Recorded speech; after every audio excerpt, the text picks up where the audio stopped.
Debt review specialist Debt Rescue conducted a survey on consumer approaches to Black Friday. There's generally been a finding that consumers use this opportunity to try and get bargains on basics like food and other essentials. Well, to discuss what the expectations are and some tips on how to be financially savvy during this period, I'm joined by Annaline van der Poel.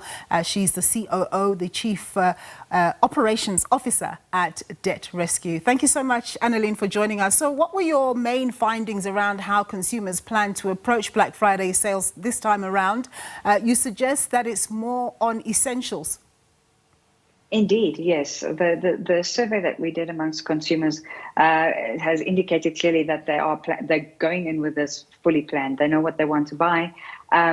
And 83% of participants told us that they plan on focusing on necessities, and this would include groceries and household cleaning materials, maybe some furnishings, etc.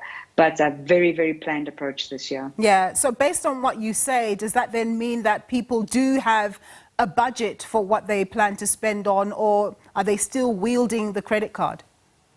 Well, from the research we got, the majority have actually given us indications of that they have specific amounts that they've set aside and that they intend on sticking only to that, and only if obviously they find the bargains. So no, there's definitely, there might be still some usage of credit, but the majority have indicated they've actually put money aside with the intention of sticking to that and only using cash. So what does that speak to, Annaline? Does that speak to consumers having been bitten in the past? You know, we've been experiencing a high interest rate environment for quite some time now, and it's been tough for consumers, even having to decide whether they pay for electricity or food. You know, is that the reason why people are becoming thriftier?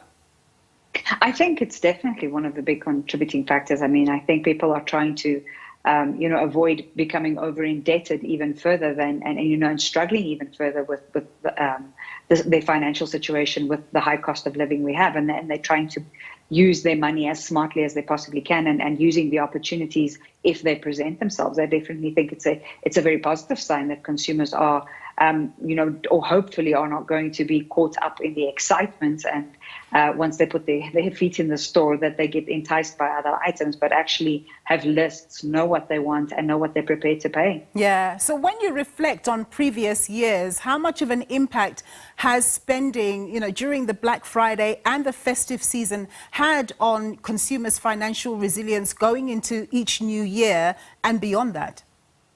Well, it's definitely showing us that, every year, unfortunately, over this whole festive season period, people do tend to overspend. There's a lot of pressure. There's a lot of, festivities going on, and a lot of expectation in terms of taking part in that, buying of gifts and having celebrations and get-togethers, etc. And I think, each year consumers intend to stick to a budget, and I think largely they do their best that they can.